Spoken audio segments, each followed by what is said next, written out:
So this is unusual for me. I'm in the middle of feeling through something. So I are really feeling myself on the outset of something at the moment. So I thought I would just even share about being in this space I'm in at the moment, because I think a lot of you will relate to this. But I just had to set a really strong boundary with someone.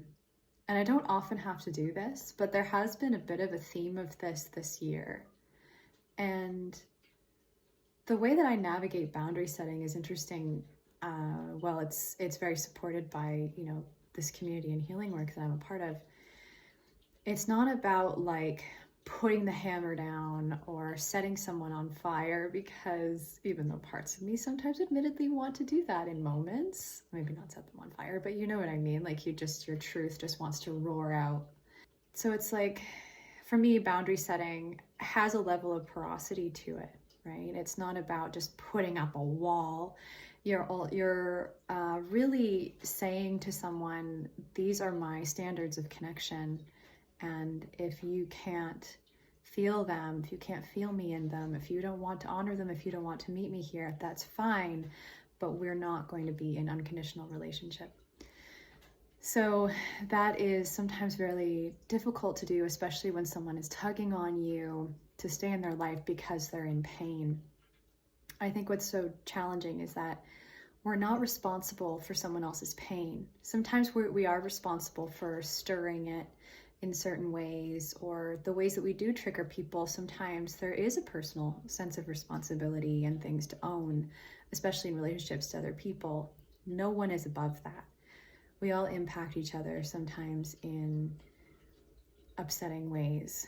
And it's very important to honor the intimacy together and really be in that and feel that through. But when someone is fully projecting their suffering from their world onto you and putting it on your shoulders, that's a different thing altogether. Or projecting that you are something that they've imagined you to be without actually seeing or feeling you genuinely. So this is what can be so tricky to navigate, though, because in all of that, you can feel, if you're very empathic, you can feel the pain. And if you're a healer as well, as I am, you can feel the healing that they need, but you aren't responsible for that either. So I'm just being with different parts of me at this moment and just feeling how I'm vibrating a bit. I'm starting to calm down now.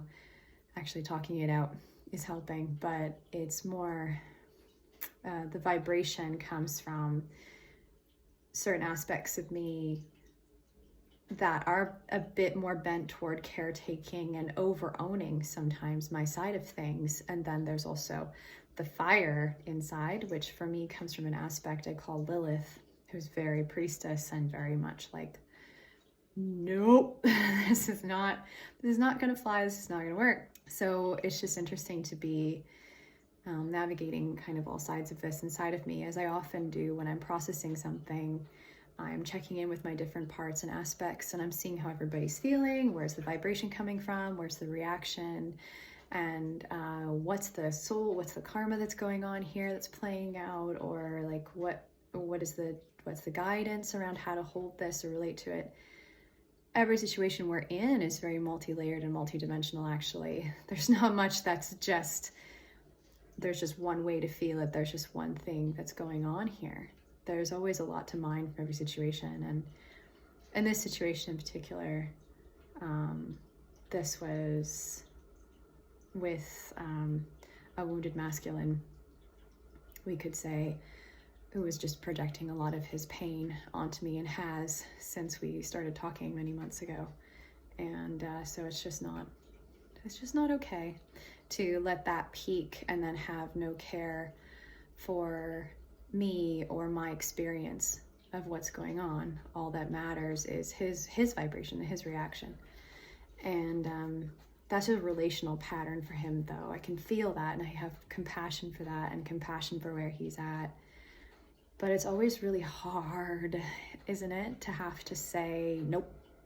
Sometimes it's really easy, but sometimes when they're really getting to the heart of you, or a part of you that really cares about people and doesn't want them to be in pain, and in some ways will bend over backwards to make sure that they are healing. It's like, it's just really reminding these parts of us that they are not responsible for this. That I am not responsible for what he was projecting onto me. I'm responsible for maybe perpetuating something in the connection, for not being clearer sooner about certain things, or not being direct enough, or even not setting a boundary sooner around certain energies coming at me. That's my piece of it. And there may be more things I need to feel here. But anyways, I just wanted to share from this kind of raw space that I'm in at the moment, because I think that's kind of refreshing, is it not, to sometimes just feel how people are processing things in the moment. So yeah, this will continue to digest for me, but I just had this inspiration to share it with you, and because I think it is an invitation into your own multi-layered inner reality when it comes to anything you're dealing with in life. And if you're trying to set boundaries with people, maybe especially around the holidays, this is a very emotionally charged time of year, right? So you might be struggling with that, or struggling with how to digest that, and all I can say is that you're not alone. And there are so many ways to look at it. And this work in particular that I've been doing for so long now, working with parts, working with soul aspects, it's very, very helpful for really understanding what's going on for you.